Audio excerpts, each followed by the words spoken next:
Israel और Hamas के बीच बीते कई दिनों से युद्ध जारी है। अब ये युद्ध और भीषण रूप लेता जा रहा है। अमेरिका इस युद्ध की शुरुआत से ही इजराइल के साथ खड़ा हुआ है। इसी कड़ी में अमेरिकी राष्ट्रपति जो बाइडेन बुधवार 18 अक्टूबर को इजराइल पहुंचे।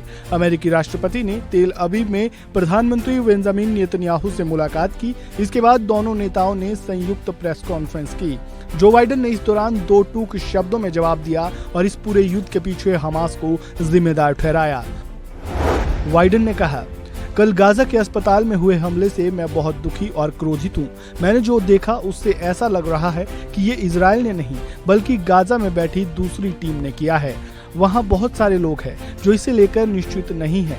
मैं चाहता हूँ कि इजराइल और दुनिया भर के लोग ये जानें कि अमेरिका किसके साथ खड़ा हुआ है। हम ये समझते हैं कि इजराइल के लिए ये लड़ाई आसान नहीं है। हमास सभी फिलिस्तीनी लोगों का प्रतिनिधित्व नहीं करता है, वो केवल उनके दुख और मुश्किलों का कारण बना है। अमेरिका ये सुनिश्चित करेगा कि इजराइल के पास वह सब कुछ रहे जो उसे अपनी रक्षा के लिए चाहिए।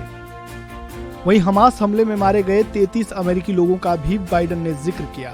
बाइडेन ने इस बात पर भी जोर दिया कि हमास ने जिनकी हत्या की उनमें 33 अमेरिकी भी शामिल थे। उन्होंने खुलकर इजराइल की हिमायत की। वहीं संयुक्त प्रेस कॉन्फ्रेंस में इजराइल के प्रधानमंत्री बेंजामिन नेतन्याहू ने कहा कि अमेरिका के सहयोग के लिए धन्यवाद।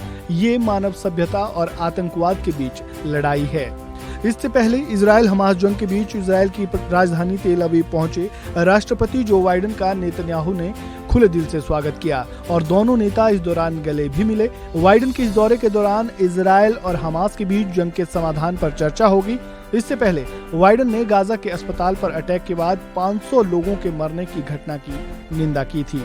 इजराइल हमास जंग के बीच अमेरिका ने एक और बड़ा फैसला भी लिया है। अमेरिकी सरकार के आदेश पर लगभग 2000 अमेरिकी सैनिकों और यूनिट्स को अलर्ट कर दिया गया है।